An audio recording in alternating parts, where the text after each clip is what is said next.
Over the past episodes of the podcast, we've had a number of conversations bordering on careers.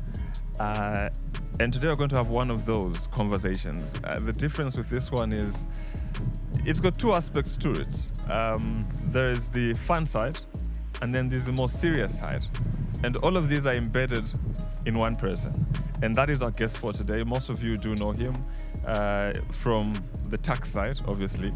Some of you who know him from way back, you interact with him from his movie TV days. He'll give us details around that story. But ladies and gentlemen, I'm presenting to you Mr. Topsy Sikalinda. Welcome to the podcast. Thank you. Excited to be here. It's good to see you. Thank you so much.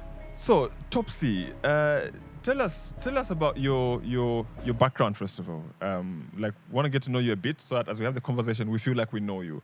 Growing up, where'd you grow up? Talk us through that. Wow. Okay, that's one of the most difficult questions I always. When you ask me, tell me about yourself. I think it's always difficult to say. Generally, I'm just this simple. I still consider myself a young man.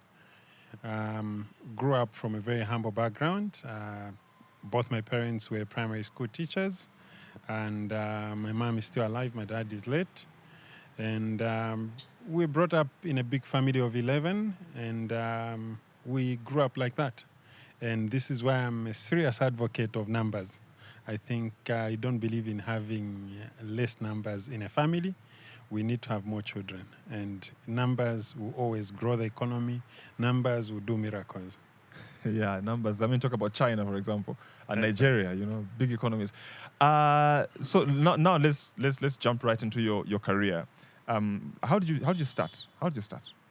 Well, just like any other young man, the beginning was not very straight, in the sense that when we completed our grade 12, I knew I wanted to be in the creative side of things, but I wasn't too sure exactly where I wanted to go. And in trying to be in the creative side, I think the first attempt was that I wanted to do animation. And at that time, animation was not really popular in this country. I went ahead, did animation, and after doing animation, came back home, and unfortunately, there was just no market for animation at that time. If you remember, I think we had not yet even gone digital in terms of television. We were still on analog, and away from analog, we were only doing 2D animation then. And that aside, it ended up forcing me to just do still animation, which was known as computer graphics then. So I started from there, and later on, in fact, before that, I forgot one other aspect. Immediately I completed school, I went to study procurement. But I went to study procurement not because I wanted to do it, but because I think I just needed to be in school. So I did procurement level 1 only, then it was called SIPS level 1. And after completing it, unfortunately, I didn't even use it, or even I've never used it up to date. Then I thought I pursued something that I had a passion for, which was animation. Animation ended up landing me in in graphics. Graphics took me into advertising. And in the process, then I think we used to look up to certain people. And my instinct working in the advertising industry then, I grew a passion for PR. And among the people who actually inspired me so much to go into PR, then I remember very well Noel Nkoma was then with Finance Bank at that time. And I recall very well, I think he was doing quite great things in that role as corporate affairs director or manager, I can't recall. And I think that was the beginning of the inspiration. Later on, there was a movie called Thank You for Not Smoking. If you've seen that movie, if you haven't seen it, I think whoever played that movie and played the lead role in that movie was a great motivation for me to go into PR.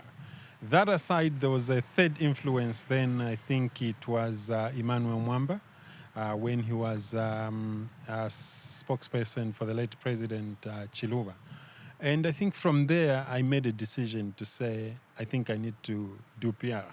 One day I just woke up and I said, I think I'm tired of this graphics thing.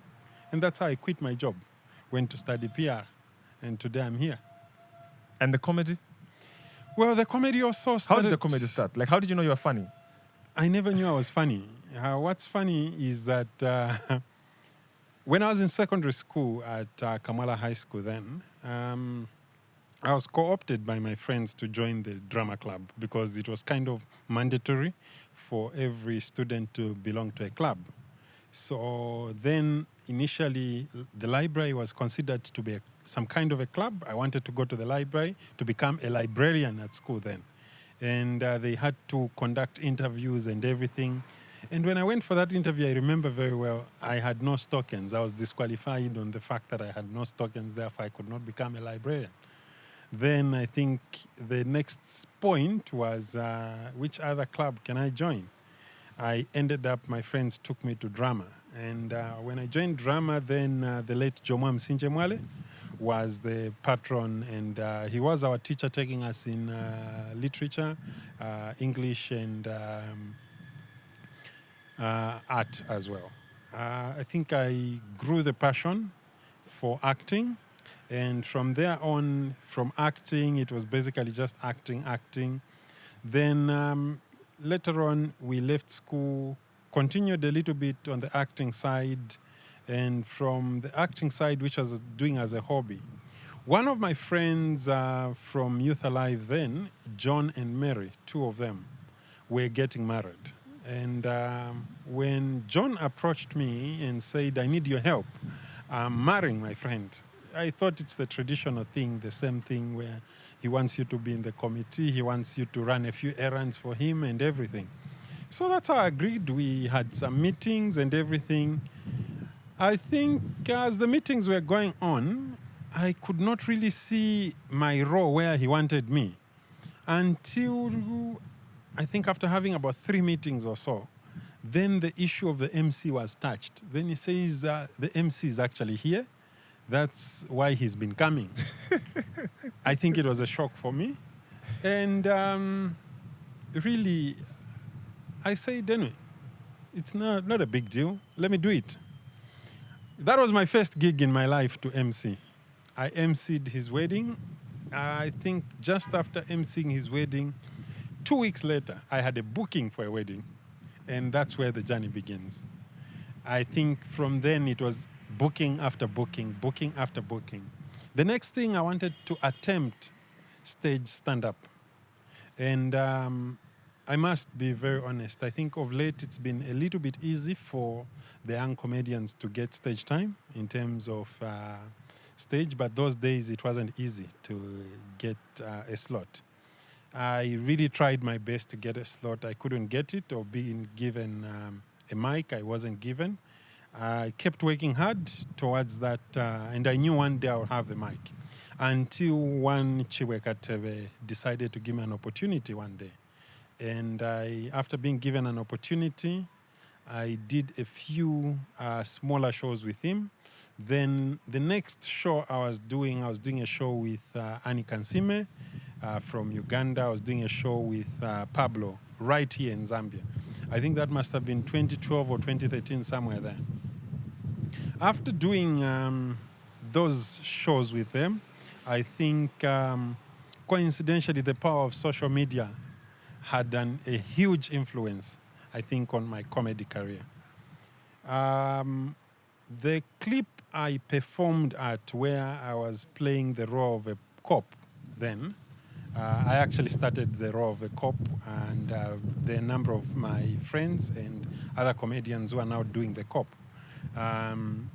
After that, I think barely a few months after that, the clip was uploaded on YouTube. I got a call. In the comedy circles, okay? In the boxing circles, if you remember, we used to have the man with the white hair, what was his name? In boxing? The promoter, yeah. The promoter, Yeah. the late? I don't know whether he's late or what was his Anthony name? Wamba. No. The American one. The one who used to promote Mike Cotton. Tyson. Oh, no. Oh, What no. was his name? Mike Tyson. No, I can't go that far back. Well, his name is gone. In the comedy circles, we have, on the African continent, I think the biggest stand-up comedy promoter is a guy called Oprah Williams from Nigeria. I got a call from Oprah Williams. Actually, it started with a message in my inbox on Facebook. And he introduced himself as Oprah Williams, and he needed to get in touch and discuss with a few things with me. I ignored the message because I thought it was spam. You get it, eh? I thought it was spam. So I ignored the message, and it passed. I think I saw another message after about 3 days. Again, I ignored the message. Then the next thing, I think one of the big comedians, I can't recall whether it was Bob or somebody, called me saying, there's this guy trying to get hold of you. Then it was a big thing at this moment. Then the next thing, I got a call from, again, I remember Chiwekatebe, telling me, somebody's calling you just now. And he sounded so excited about it. So immediately cut the phone. Within, I think, a minute or two, I got a call. And again, hi, Topsy. This is Oprah Williams. I've been trying to get hold of you. And we had a fruitful discussion. 2014, I got signed up to him, the biggest promoter on the African continent. And he has this circuit he calls Night of 1,000 Laughs. And what he does is that he picks what he feels are the 10 best stand-up comedians on the continent and signs them up. And he does a tour of the African continent in a number of countries with them. So I got signed up to him, and I did my first international, which was Night of 1,000 Laughs, and shared the stage then with the big names. I think at that time, it was the time, I think we discussed something earlier, where you feel you don't deserve. Because I was in the presence of people like Basket Mouth. I was in the presence of people like Daliso Chaponda. I was in the presence of people like quite a number of big comedians, Salvador and others on the African continent. And I was among what they had assumed to be creme de la creme of stand-up comedy on the African continent. I was very young then, and really it was humbling and amazing. And from there on, I think we've never looked back. The journey has continued. And it's been a great journey, I must say. Very soon, I will be, I think, in the month of December, I will be reuniting with Daliso Chaponda. I think you remember Daliso Chaponda. The Britain's Got Talent guy. Britain's Got Talent, yeah. I first performed with that guy, I think, 2013 or 2014. We did a number of shows together before he was famous. But I will be reuniting with him this year. We have a special coming in December. Here in Zambia? Yes, in Zambia. Actually, I'm announcing this for the first time on your platform. So I will be reuniting with him at the Comedy Club this year. And let's see where it takes us. Then from there, I think, then I was working for Lusaka Water. And I think my job then was very flexible. When I joined the Zambia Revenue Authority, initially after I left Lusaka Water, I wanted to pursue comedy full-time. But I think there was some other national duty that called upon that I needed to serve the country in a different capacity to help the country with taxation. And I took up the challenge, and I think I delivered to the best of my abilities until at the point that I switched roles. Now I'm in the innovation sector, which is, again, a creative sector. My view of communication and PR is basically innovations and creatives. And I'm a creative mind by nature. So I think for me, stand-up helps me so much in my career because I look at things from a very different perspective. And it helps me, you know, when you're a comedian and you're delivering or writing a joke, mostly you write a joke from the perspective where you want the punchline, you want that feedback. Yeah. Therefore, even in communication, it's the same concept we use. Whenever you are issuing a statement or doing something, what is the desired feedback? How do you want people to behave? Because this is a social science. You want to influence the public to think or behave in a particular way or to respond in a particular way. So it is this creativity, in my opinion, that helps me in terms of my leadership in the corporate world. Apart from my leadership style in the corporate world, it I think the creativeness and the innovation really has helped me do and achieve quite a lot. Now, I must be very quick to also mention that these are two different roles. The stand-up, the stage, and the work environment are two different roles. And these are not, even the personalities are two different personalities. Yeah. So it's just sad that at times we tend to mix up things and not look at certain things from a serious perspective. For instance, we could have a CEO who plays golf. Nobody has a problem with that. But I think for me, to be honest, it's an inferiority complex when somebody is a musician, is an artist, a painter, a stand-up comedian, and you're in the corporate world and you want to look down on the other person. I must tell you that stand-up comedians are among the most intelligent people in this world. That I can tell you with my eyes straight. So it's sad that sometimes people want to mix up the two and people want to confuse you to be a joker all the time. No. These are two different roles, two different characters. Stand-up comedy, it's on stage. I'm telling my story, okay, in probably a funny way, what you'd consider funny. But for me, it's not really in a funny way. It's just that I mainly talk about things I see from a different perspective. Usually people will tell you a coin has got two sides. I'll argue to say a coin has got three sides. It's got the head, the tail, and the top. And the bottom. 4 sides. 4 sides. The bottom, I can't see it because it will be covered. If it's sitting on the table, I'll not see the bottom. But when I look at a coin, I'll be seeing the 3 sides. So when I tell you that the third side is this is the side I see, people will realize and find it funny. I think most people have heard me talk about this. I love talking about Nigerian pastors because part of my comedy is mainly observational. If I talk about Nigerian pastors, how they stand in church and do their miracles, when they say Holy Ghost fire, everyone responds fire. Then when they say Holy Ghost fire, okay, you'd find everyone goes down except the cameraman. And you remain wondering if the cameraman is fireproof.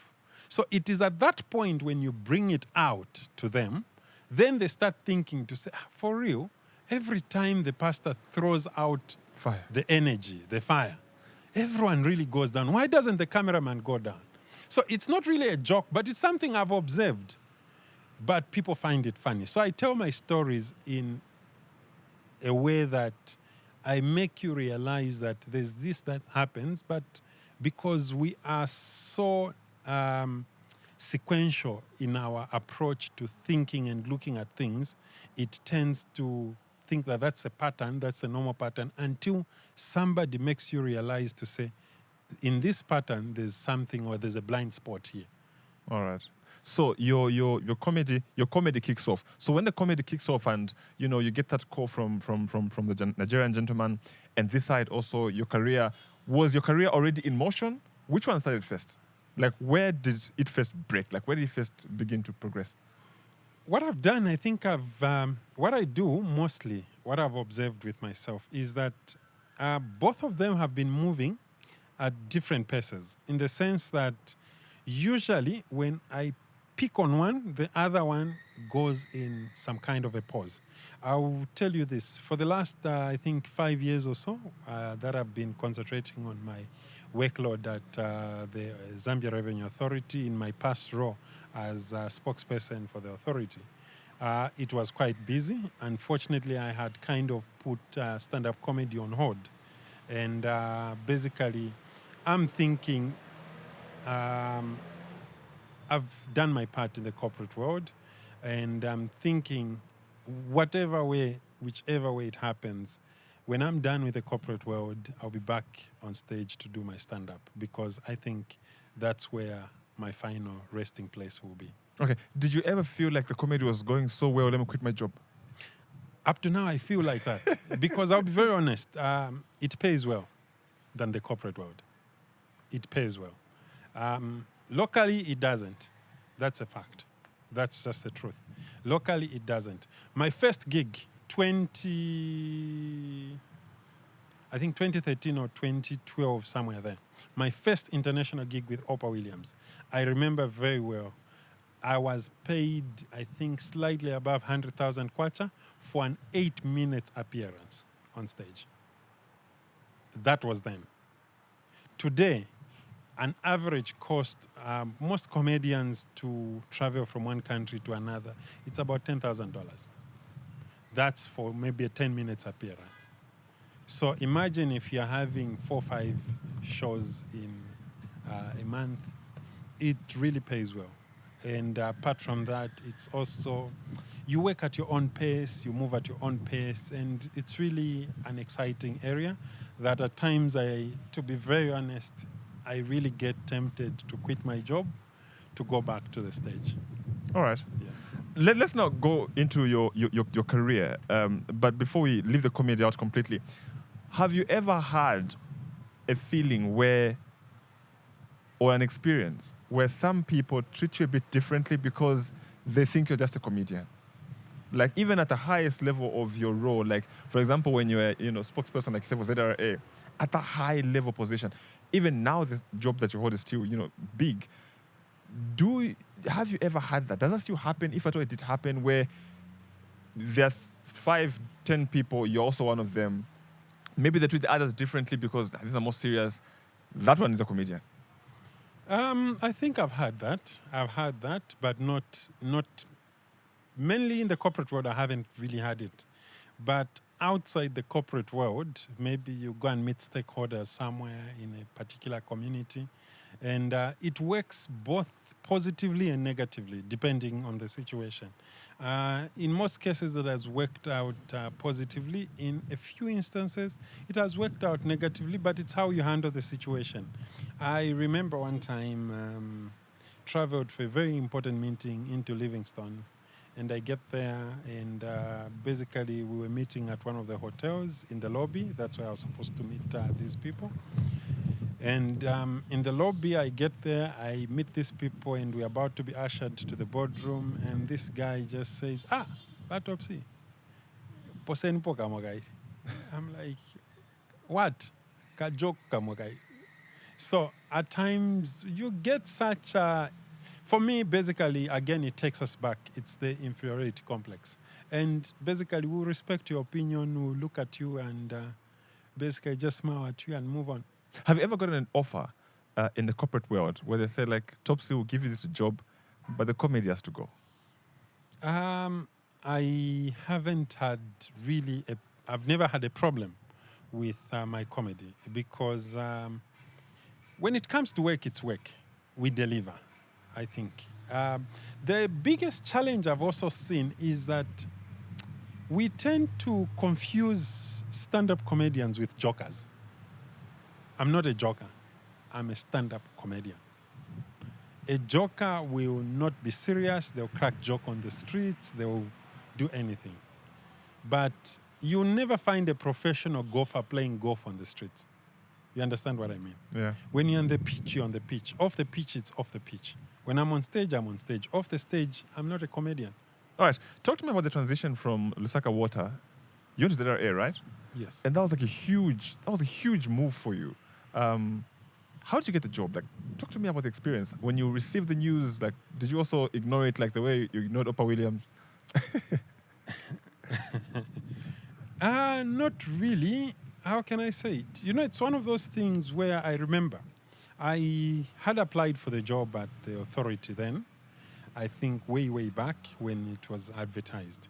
Then I think there was over a 6-month lapse without being called for an interview or anything, and it passed. And after it passed, on this day, I just got a call to say, you're being invited for an interview for this job. And to the best of my knowledge, there was somebody already there. I remember that day I was with my friend, Sam Sakala. So immediately after I hung up, I started sharing with Sam Sakala, who's a former anchor for Let the People Talk, Radio Phoenix, and now working as a PR manager for, Zambia Institute of Human Resource. So I started sharing notes with him. As I was sharing notes with him, immediately his phone rang to invite him for the same interview. So we laughed over it, and we really debated whether to go for that or not. After a debate, we agreed and settled that we both go. Following day, we agreed that we'd go at 8. Unfortunately, we were all busy in our own worlds. Around 10, we caught up on the phone, and I was like, my friend, I think I'll not make it. He was like, even me, I'm lazy. I think I'll not make it. Because really, I think we were not interested. As we were chatting, we encouraged each other to say, you know what, I'm doing nothing, and you're doing nothing. Let's go.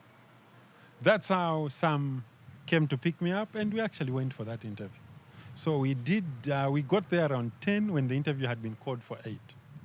We found that there was actually a queue and people were waiting. Then immediately we got there, I think about 10, 20 minutes later, we were ushered in the boardroom and we were given a written assessment. We did the written assessment, then we were supposed to go back for an oral interview the following day. The following day was the same again. We were scheduled at different times. I remember I was scheduled for, I think, 10 hours. Sam was scheduled for 11. Unfortunately, again, we were lazy, and I remember very well, it wasn't just like in us. We, again, convinced ourselves to go there. We went there late again. We got there, I think, 11 sharp when mine was supposed to start, and found that they were still interviewing the other candidates. We got there, we waited from 10, I think, up to around 13 or so. That's when I got a chance. Immediately after me, I think it was him. And we did our part and left. We were not even bothered. Coincidentally, the same day, in the evenings, I got a call, and I was told to, towards 17, actually, not evenings, towards 17, late afternoon.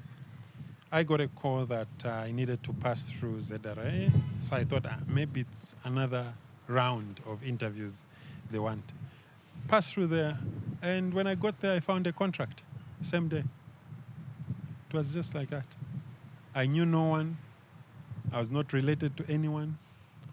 And funny thing about me, all the jobs I've had in my life, I've always seen the advert in the newspaper, applied for it, and gotten that job.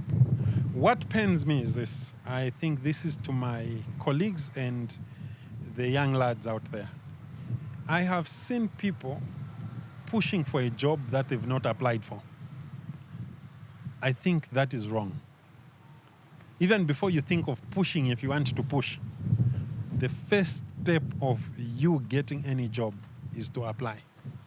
It's so sad that we have a generation that I would call lazy, okay? In the sense, maybe let me not offend people. I'm not saying this because I have a job. But for me, I think I need to be blunt about this. If you want a job, apply first before you even think of asking any questions about it. We have a situation where we have so many people searching for jobs. Then you ask them, when last did you apply? They've never applied. In the last 2 years, they've never written an application letter. All they know is, now I'm pushing this side, I'm pushing this side. You don't push. You first apply. It's that simple. And there's also this habit of giving people application letters because this person works for this institution. Sorry to say, it doesn't work. The people you give these application letters, just throw them in their drawers or throw them in the bin. The right place to drop any application letter in any institution is the HR department.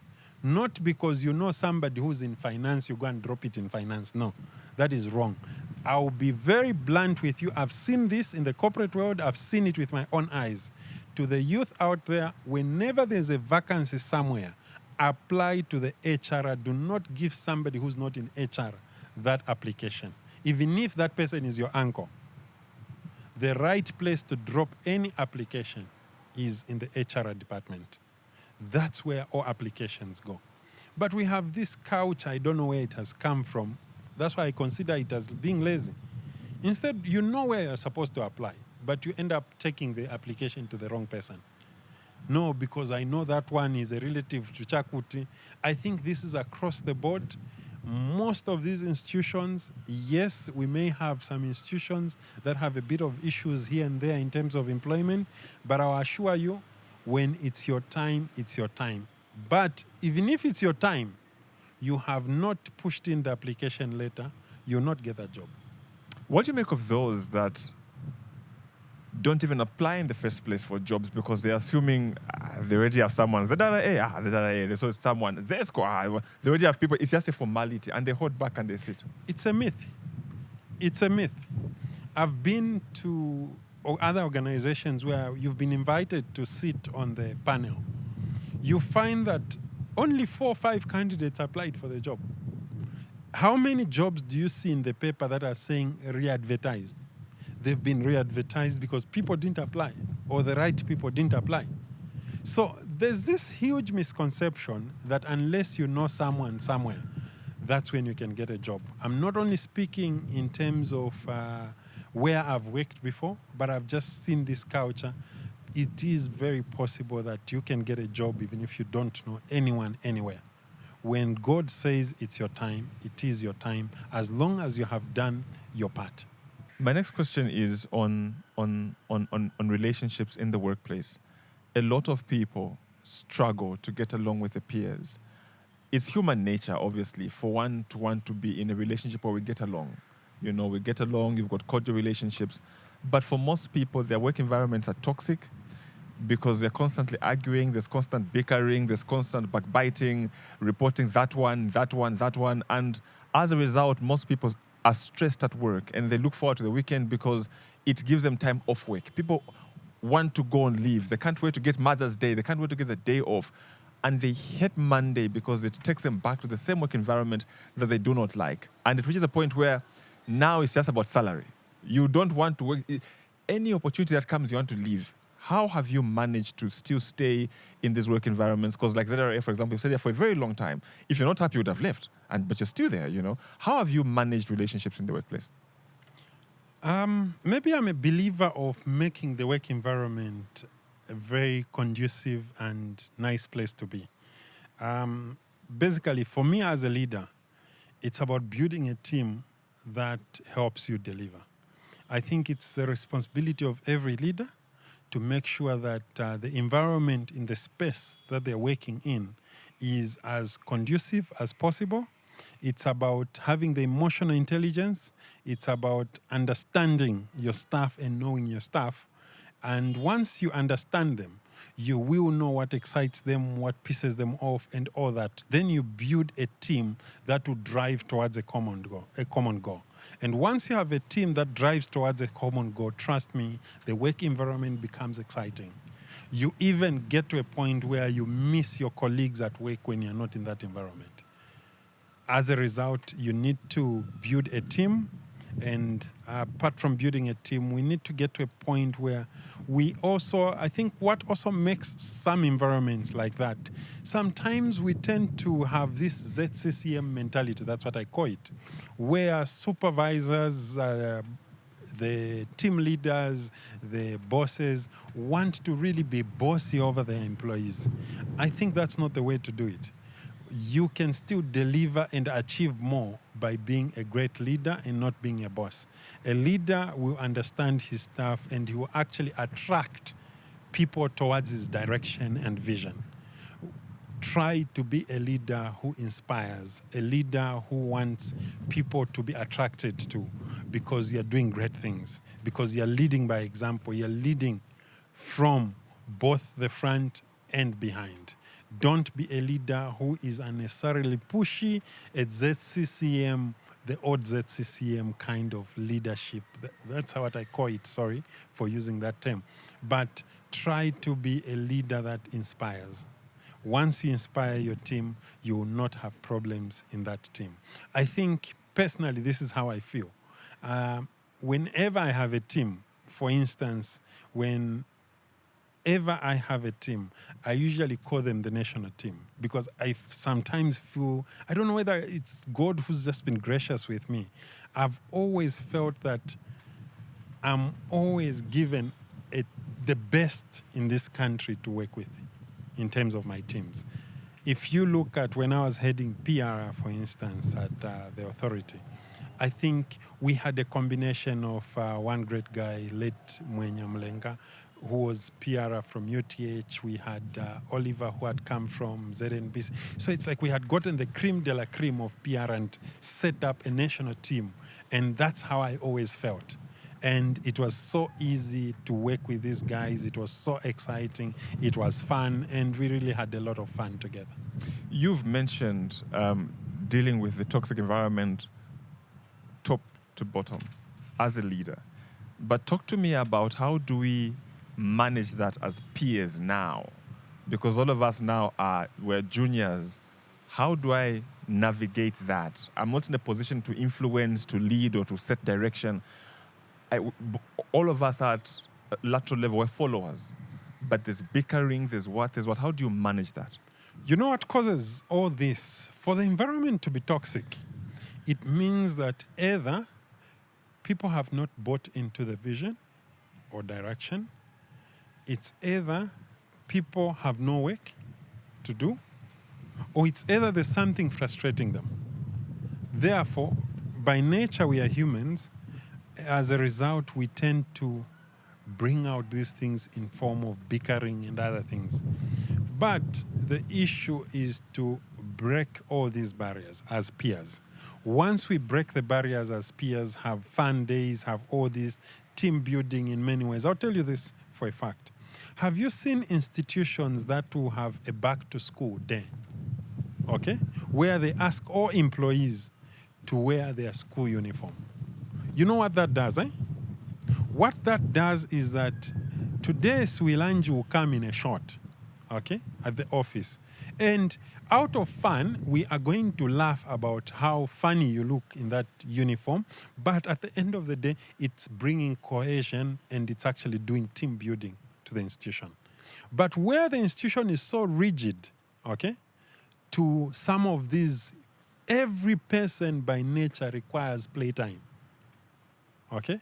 And we must allow playtime in the work environment. But if we want to be so rigid, that's how all that tension, the workload and everything ends up coming out into bickering and other things. But when you allow various activities of team building, understanding, where people hang out together, they do some of these simple, silly games. They actually help us break the tension, break the ice, where even if people were not talking to each other in that environment, over time they start talking to each other.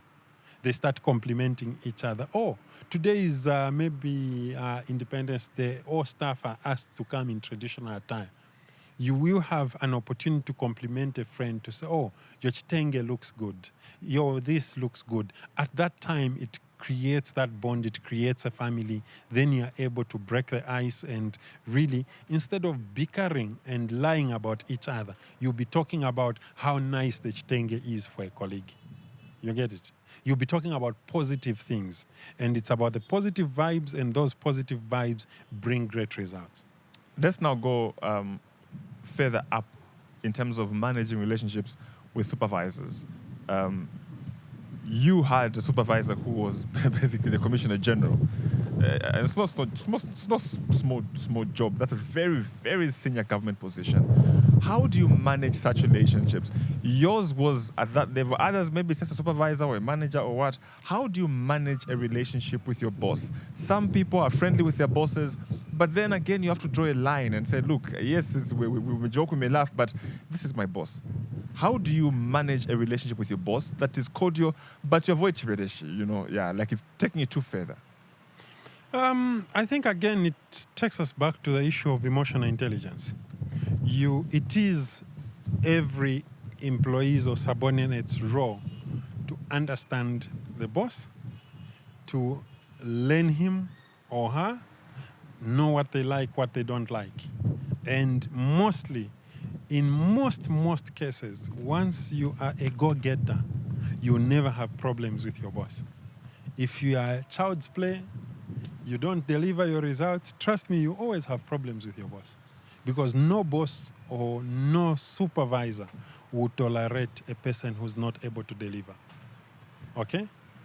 delivery, you never have problems with any objective leader. And I don't know whether I've been gracious. I don't know whether it's just me who's been special. I've transitioned. I think I've had like 6 CEOs that I've worked directly under, and I've never had a problem with any of them.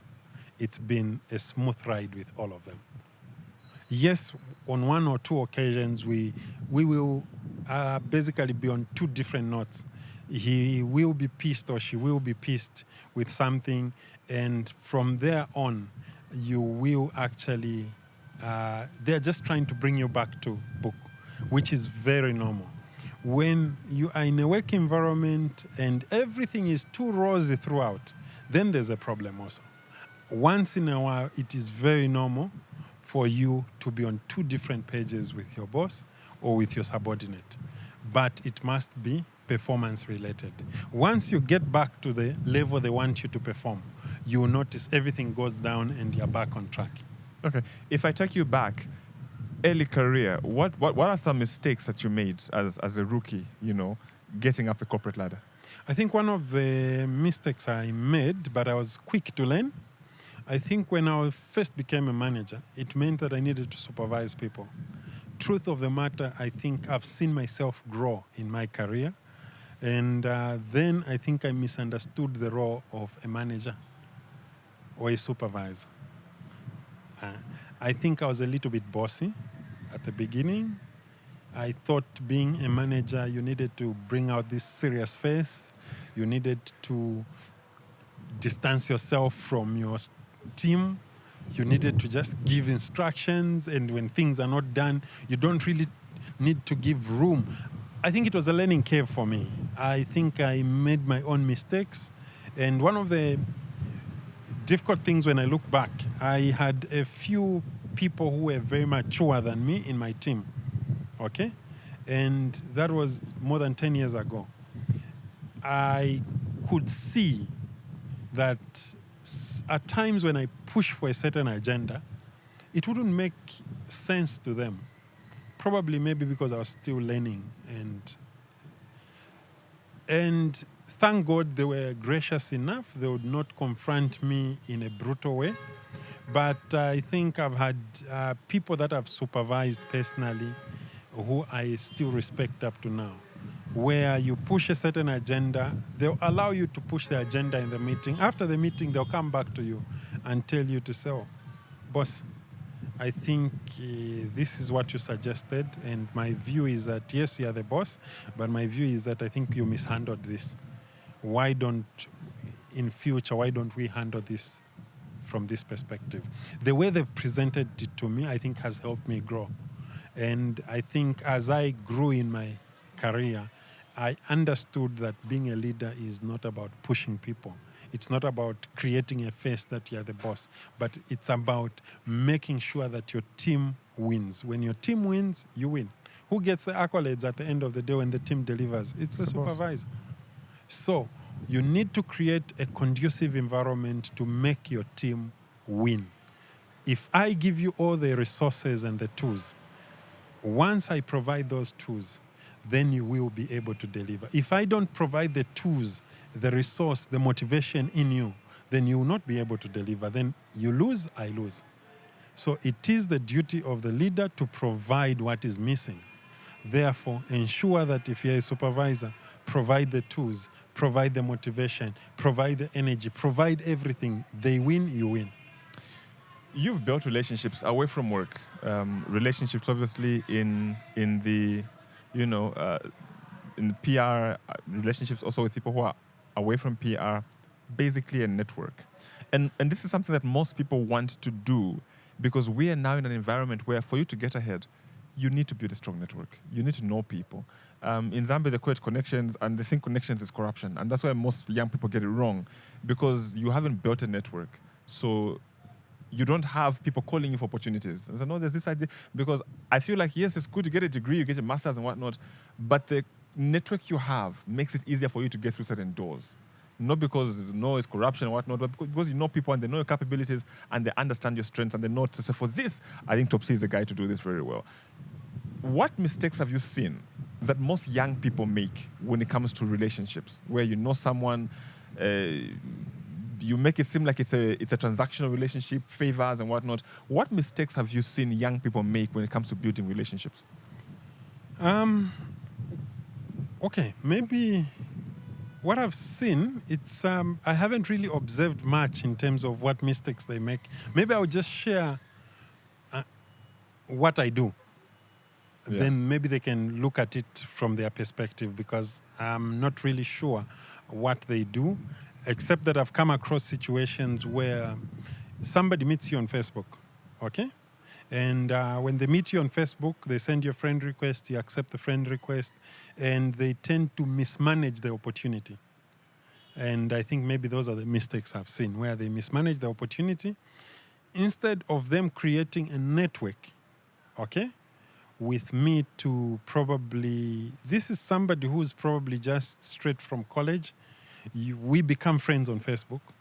Instead of you using the opportunity to learn, okay, from me and use it wisely, most of them tend to squander it, and they want to use it the wrong way, in the sense that they want wrong favors from certain people. And I think that is just one of the biggest mistakes probably I've seen from the young generation.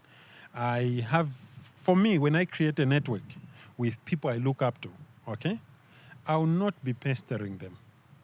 You understand? But I want to learn from them. I want to grow like them. And one simple thing I have, like for me, in terms of network, I have different cycles of friends. I would say I have friends from church. It's a cycle, it's on. I have friends in the entertainment industry. It's a cycle and it's on. Okay? I have friends in the corporate world. It's a cycle and it's on. I have people I look up to in the corporate world. It's a cycle and it's on. Then I have people I look up to in the business cycles. It's a cycle and it's on. And these are different cycles. One thing I've learned is to learn. When I'm learning, I go with something to the table. I don't go bare hands to the table. I will just make mention of this. My operating model is that each year I want to learn something new, okay? And I take it quite serious. Sometimes I stretch it from being a 1-year thing to a 2-year thing or a 3-year thing, okay? In the last, I think, 1 or 2 years, I've grown a passion to learn the real estate industry, okay? And there's a gentleman who's been trying to mentor me in this area, but I didn't go to his place with bare hands. I go with a solution. I'll offer you this, but in the process of offering you this for free, I'll be learning this. So in most cases, people want to come to the table to say, oh, there's Ms. Ngamelo doing fine there. I want her to mentor me. But what are you taking to the table for her to bring you in the inner circle? Okay? I have seen there's Dingani Banda there at ZRA as Commissioner General. There's Kingsley Chanda, who's a former Commissioner General. There are all these role models out there in society that you look up to. If you want to network with them, don't go bare hands. Go with something that you can contribute to the process. What am I saying? What I'm saying is that let me use, I'll use this one because it's an easy example that people will relate to. Huh? Yeah. I'll use, say, Ms. Ngamelo as an example because it's an easy example for people to relate to. Ms. Ngamelo has been working with issues to do with leadership for women, leadership for young girls, and all that, okay? You cannot just go to her and say, no, I want to be mentored into leadership by you, no. Ask, what events are you having? When is this event? Can I come and just assist in ushering? You understand? So you're bringing something, no matter how small it is, you're bringing something to the table. Not you just want to come and sit there. You will not learn that way. Be part of the process. Once you're part of the process in a small way, then you start rising in that process and learning more in that process. While others will come and just sit there, after the workshop, they will go, or after the talk, they will leave. What the value they will get will not be as much as they value the person who has come in to help with ushering. Because if you're coming in to help with ushering, you know what's happening? They may have a dress rehearsal for that event a day before. You're with Ms. Ngamero, as an example. On the actual day, when she's presenting, you're still there, you're listening, okay? The date of demobilizing from the venue, you'll still be there. If they're going to sit and review the event, you'll be there. So it means that you have an audience with her for 5 different times compared to the person who just went to listen to the talk. So try as much as possible if you want to be mentored by anyone or you want to see how little you can contribute to what they're doing, and you get the best mentorship that way. Don't go with bare hands. 5 to 10 years, where do you see yourself? In the next 5 years, I see there are 2 issues. But at the end of the day, God draws our destiny. We try and work hard to it. I still feel before I quit the corporate ladder completely, I feel I'm now ripe to go to the apex of the corporate ladder and just probably run some organization as CEO. Then from there, I also want to prove a point. You get it, eh? I want to open doors for young artists out there. I think they've been, I'll be very honest with you, they've been disrespected in this country. No matter how educated they may be, they're disrespected just because they're artists. Okay? Most artists are disrespected in this country, no matter how educated they are, no matter how much they have achieved. So my thinking is that in trying to break these barriers, it helps us tell the story and it inspires someone out there. My view is go to the apex of the corporate ladder, then quit the corporate ladder and go back to stand-up comedy. If there's one thing I've always wanted to do is law. And trust me, one day I'm going to break this. Hopefully, the lawyers will not have an issue with me. I want to go through it up to the bar and go back to the arts and quit it. Because I just want to prove a point. That artists are just as good as... Yes. I've seen colleagues in the legal fraternity who come from an artistic background. Unfortunately, the bar will not allow you to do both. So I'll quit the bar and go back. God willing. God willing indeed. As we come to the end, Topsy, what are your top 5 pieces of advice to young people in Zambia? My top 5 pieces of advice is patience, number 1. I am one person who believes that every day you must live to ensure that you are heading towards your goal. Because goals don't just come by. You understand? People just sit and wish that one day they'll be CEO. It doesn't work like that. You need to work towards it every day. It's building blocks, block by block, block by block. If you're lucky, you may have 2 blocks up, if you're lucky. But it doesn't come just like that. It's about hard work. And hard work with focus, with direction. Therefore, even if you're jobless today, what is your vision? Where do you see yourself in the next few years? How do I work towards that? You understand? If I have a dream of probably becoming an accountant, okay? Yes, the resources may not be there for you to study accounting now. But what are you doing for you to start working towards becoming an accountant? The building blocks, step by step, step by step. So you may want to start with something small, probably start working at a car wash so that it's a block to raising money to go to school. Then once you raise the money, you go to school. So it's block by block. Sometimes it may take long, sometimes it may take shorter periods. What is key and what is important is to ensure that you don't lose sight of the ball. Eyes on the ball and step by step, it's a building block. Thank you so much. Thank you. All right, so that ends our conversation with Mr. Sikalinda Topsy. He is an artist. He is a serious corporate person, soon to be lawyer, and then quit law and then, follow the arts altogether. Thank you very much for the conversation, Topsy. And I think we've seen you in a whole new light. Thank you. I feel like we know you better now. Thank you. Join us in our next video. Don't forget to like, leave a comment, and also share. Recommend the conversation to a friend. You never know who benefits from a conversation of this nature. Thank you so much.